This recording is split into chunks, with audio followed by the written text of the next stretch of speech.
Yes. Since I'm now otherwise done with this hill, I've encountered a kind of a small problem here.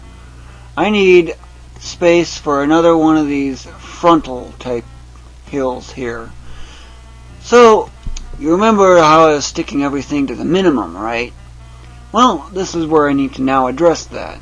This is where it gets kind of random from these here, for example. There are 36 there.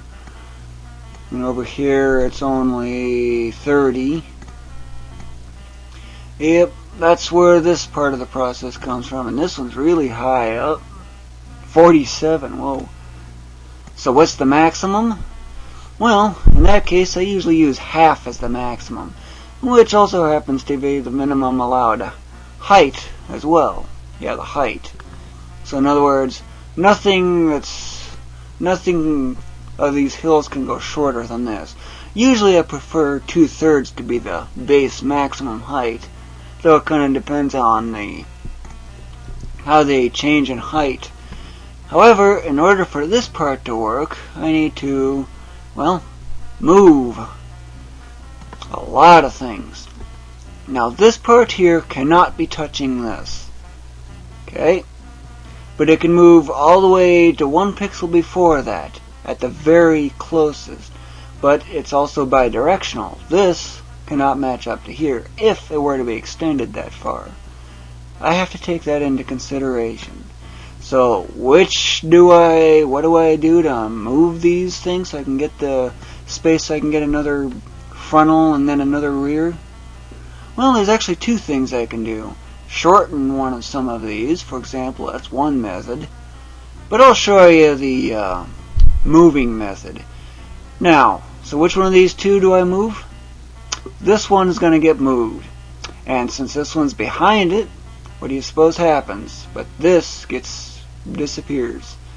Now I'll just take that little bit off. So I just clear that out. Select this.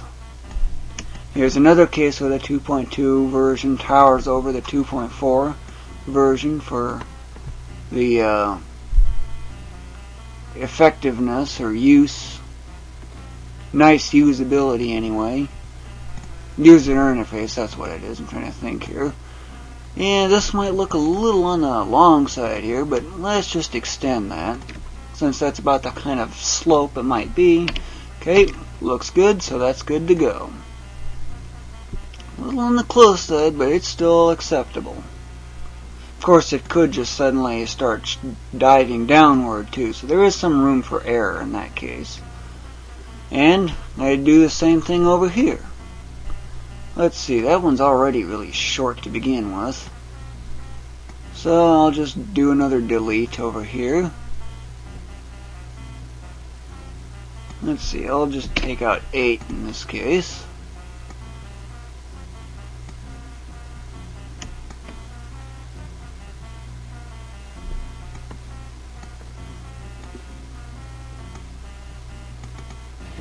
Yes, I don't know what's happened here. I let go of the mouse button, which screwed me up. Okay, there's 23 more pixels of available space. I don't know what the previous one was. But this one here is quite tall. There is, well, I'll show you what I do to go about shortening it. I'm still not sure if there's enough space in here or not, though. However, so I guess I'll do the shorten. In this case, well, since this otherwise joins up with it, I'll just delete just a little bit off of there for now. And I select this hill, the entire thing, and then down. But I also need to remember that 30 pixel rule. Uh-oh, that's 27. Not acceptable, so it's got to go up at least 3 more.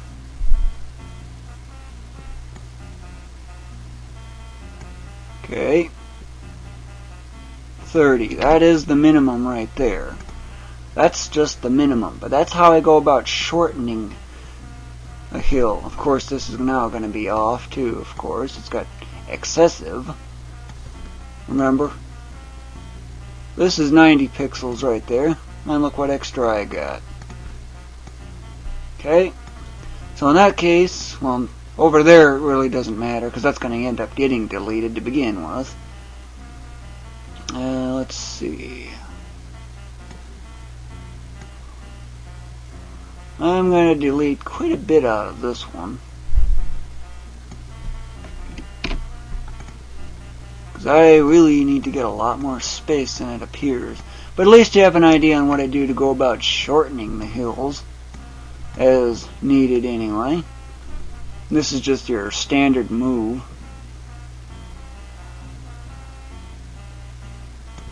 Yep, 35 more pixels available.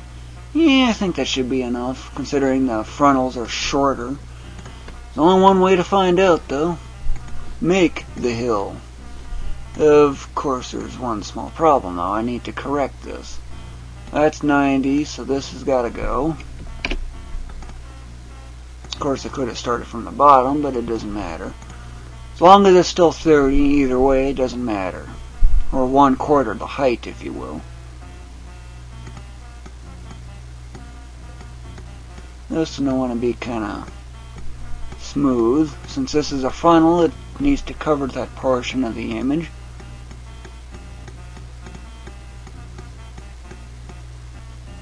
So, with that hill otherwise now done, it's looking like I've got rather tight of a gap here.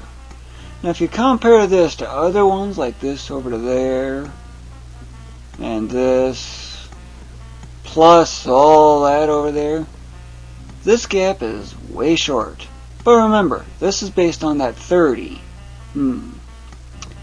Yep, that's based on the 30, alright. Yeah, let's see. Oh, that's 31. No, I don't want to move. So, in this case, I need to do another move. Or even potentially shorten that one even more.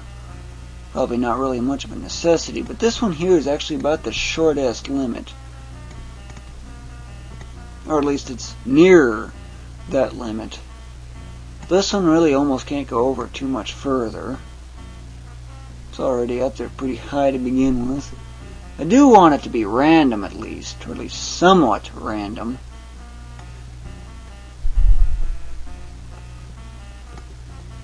So I guess I'm going to have to shorten this hill, considerably shorten it.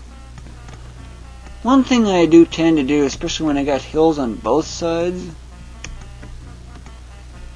first just select the basics, is then I just drop it down like that.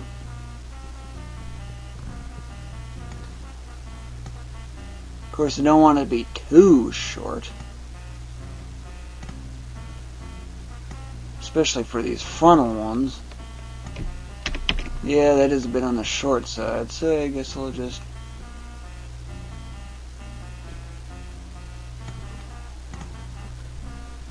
of course in this case, since I can't really see what's going on behind because, well, that's hogging up the space. Looks like there's an intersection there. I would actually expect that. I already got the lighter color. So, in that case, select that, delete that. Make sure it follows the rules. 39 is definitely good. No problem there. 28. Uh-oh. It does not follow the rules. So, that means I gotta move, let's see, this direction. And there's a lot of space there, so that should be good. Of course, there can be a gap this kind of small size, of course. That's no problem. I'm just showing you basically how I otherwise just deal with that whenever I don't like the way something is coming out. Should be pretty close, although this is a little on the close side there. That's better, but a little close, but still better and acceptable. So, now I'll just draw the last of the hills. The last one, of course, this being a back one, it'll be a bit tall, except I need the 30 again. That's the minimum. Though usually for the last hill, sometimes I just prefer to go higher to begin with.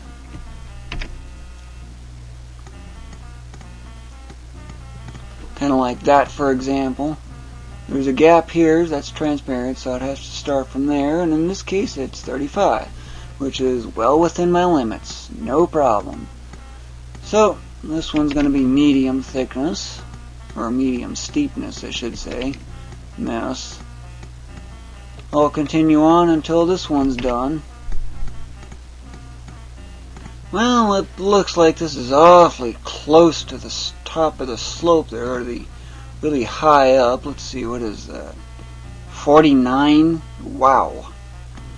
Yeah, that's way much.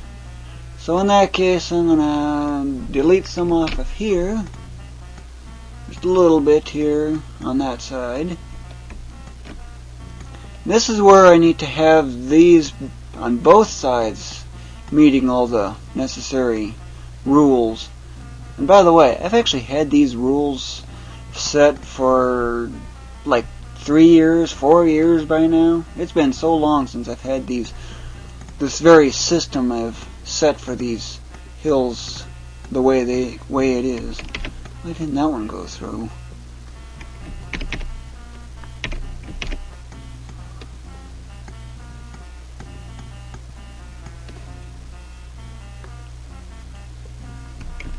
I'm going to make that a 3, then just a single there.